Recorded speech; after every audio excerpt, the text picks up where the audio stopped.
Hello दोस्तों, welcome to नागवाशी tutorials. मैं आपका दोस्त सिद्धार्थ स्वागत करता हूं आपका अपनी नई वीडियो में, और जिसमें आज हम लोग बात करेंगे सीलोम के फाइनल पार्ट के बारे में।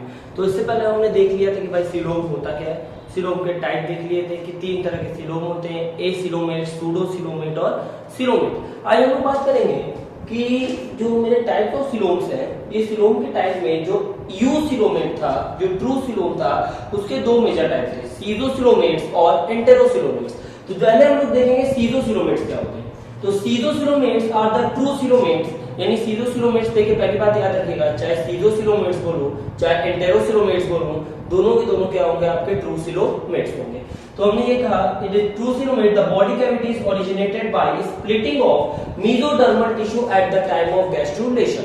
बताया था आपको गैस्ट्रुलेशन कब होता है, जब ब्लास्टुला के अंदर इन्वेजिनेशन होता है। जब ब्लास्टुला के अंदर इन्वेजिनेशन होता है तब गैस्ट्रुलेशन की प्रोसेस होती है। तो हमने कहा ये देखिए, ये रहा मेरा ब्लास्टुला, ब्लास्टुला के अंदर हो रहा है इन्वेजिनेशन।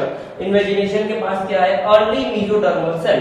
अर्ली मेसोडर्मल सेल ऐसे सेल्स होते हैं जो आगे चल के मेसोडर्म का फॉर्मेशन करेंगे। तो हमने ये कहा कि इस स्ट्रक्चर में हमने देखा अर्ली मेसोडर्मल सेल है, आर्किटेरोन लेयर बनी, आउटर माउथ जिसको ब्लास्टोफोर बोल रहे हैं, ब्लास्टोसील कैविटी है, इसमें फ्लूइड भरा हुआ, एक्टोडर्म।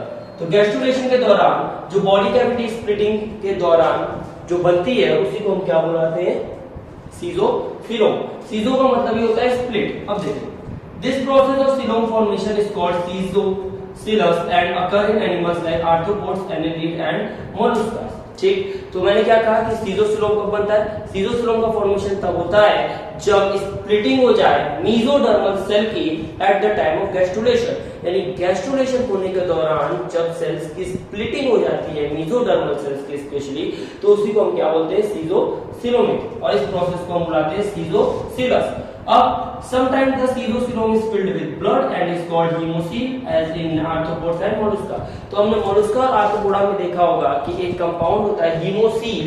ये हीमोसील क्या होता है, जो सीजो सीलोम होता है उसी के अंदर फिल हो जाता है, जिसकी वजह से हमें ब्लड का कलर कभी कभी ब्लू दिखता है, haemocyanin, haemocoel, greenish blood etc. अब आगे देखिए, तो हमने ये कहा ये वाला स्ट्रक्चर हमने देख लिया किस तरह से मेरा ब्लास्टुला था। ये ब्लास्टुला के अंदर क्या हो गया, इन्वेजिनेशन हुआ, इन्वेजिनेशन को हम क्या बोले, गैस्ट्रुलेशन।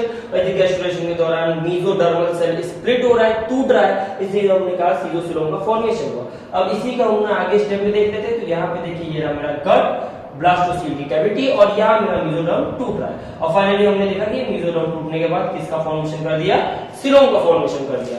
और ये सीजो सीलोमेट्स कौन कौन होते हैं, तो हमने कहा भाई एनेलिड्स, आर्थ्रोपोड्स और मोलस्का, ये तीनों क्या होते हैं आपके सीजो सीलोमेट्स। बात करेंगे अगले की, तो अगला वाला है आपका एंटेरो सीलोमेट्स। ये भी ट्रू सीलोमेट्स की कैटेगरी में आते हैं। बोला क्या है, इन मोस्ट ड्यूट्रोस्टोम्स यानी इनके अंदर 2 पोल प्रेजेंट हो, माउथ के लिए अलग और एनस के लिए अलग। इनको भी मैं आपको पढ़ाऊंगा आगे देखेंगे। In most deuterostomes such as chordates and echinoderms the coelom originates from outpouching of the archeteron during gastrulation, यानी कि गैस्ट्रुलेशन के दौरान जो आर्केटेरॉन, जो अंदर की तरफ ये जो देख रहे कैविटी बन रही है, उसकी जो आउट पाउचिंग होती है। आउट पाउचिंग मतलब समझ रहे, जैसे कि यहाँ पे ये चीज है, ये चीज आप देख रहे होंगे, यहाँ पे बना होंगे, ये चीज देख रहे हैं, ये चीज क्या हो रहा है, बाहर की तरफ फेंका है, इसको बोलते हैं आउट पाउचिंग।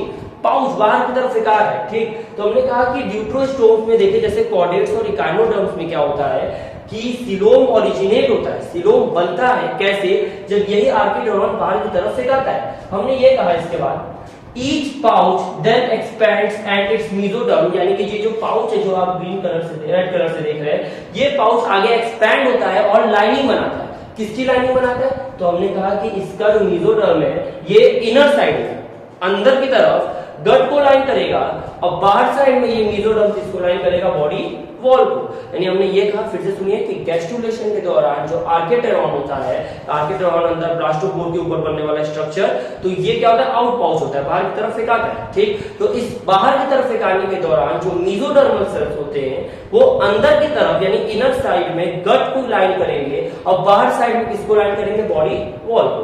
अब इस सीलोम फॉर्मेशन को, यानी इस मेथड से सीलोम फॉर्मेशन को हम कहते हैं एंटेरोसीलस। इस मेथड से सीलोम फॉर्मेशन क्या होते हैं, एंटेरोसीलस। देखेंगे यहाँ पे, देखिए कैविटी, ब्लास्टोपोर इन्वेजिनेशन हो रहा है, गैस्ट्रुलेशन हो रहा है, समझ जाइए। ये रहा बाहरी layer ectoderm, blastocoel cavity, fluid filled, archenteron ऊपर की तरफ, ये देखिए आर्किडोरॉन, ये जो एरिया दिख रही है यहाँ से, ये क्या हुआ, ये आर्किडोरॉन आउट पाउच हुआ, ये आउट पाउच हुआ जो रेड कलर से देख रहे हैं ये अर्ली मेसोडर्मल सेल है, आउट पाउच हुआ तो जो रेड कलर से देख रहे हैं वो अर्ली मेसोडर्मल सेल है।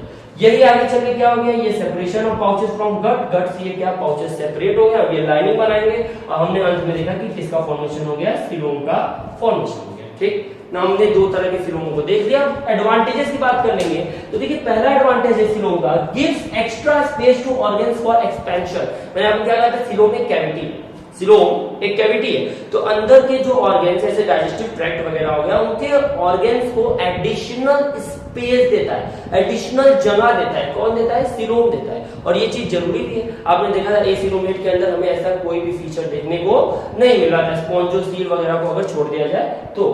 Well organise circulatory system, open circulatory system क्या होता है, क्लोज सर्कुलेटरी सिस्टम क्या होता है, भाई वेसल्स के अंदर से ठीक से ब्लड वगैरह फ्लो करना चाहिए, इसीलिए हमने ऑर्गेनाइज्ड सिस्टम यानी ऑर्गेनाइज्ड सर्कुलेटरी सिस्टम बनाए रखने के लिए किसकी जरूरत है, हमने कहा सीलोम की जरूरत है। ओके, तीसरी बात देखा, ये गोनैड्स को स्पेस प्रोवाइड करता है ब्रीडिंग सीजन में। ठीक है, it provide space to gonads during breeding season. Gonads को जैसे कि मान लीजिए कि फीमेल है, प्रेगनेंसी की स्टेज में आई, यूट्रस एक्सपैंड हो रहा है, उसके लिए भी आपको एक बॉडी कैविटी चाहिए, और भी बहुत सारे प्रोसेस है, यानी गोनैड्स वगैरह को क्या होना चाहिए, रेडी होना चाहिए ब्रीडिंग सीजन के दौरान, तो मुझे कैविटी की जरूरत पड़ती है। आगे, coelomic fluid transfer material faster than diffusion. अब आप लोग डिफ्यूजन जानते होंगे भाई, the movement of gases molecule from higher concentration to lower concentration. Diffusion की सबसे बड़ी खामी ये है कि ये बहुत ही स्लो है। डिफ्यूजन की सबसे बड़ी खामी ये है कि काफी स्लो है। तो हमने क्या किया कि भाई सीलोमिक फ्लूइड डिफ्यूजन से तेज होता है, तो एक और फायदा आपको मिला।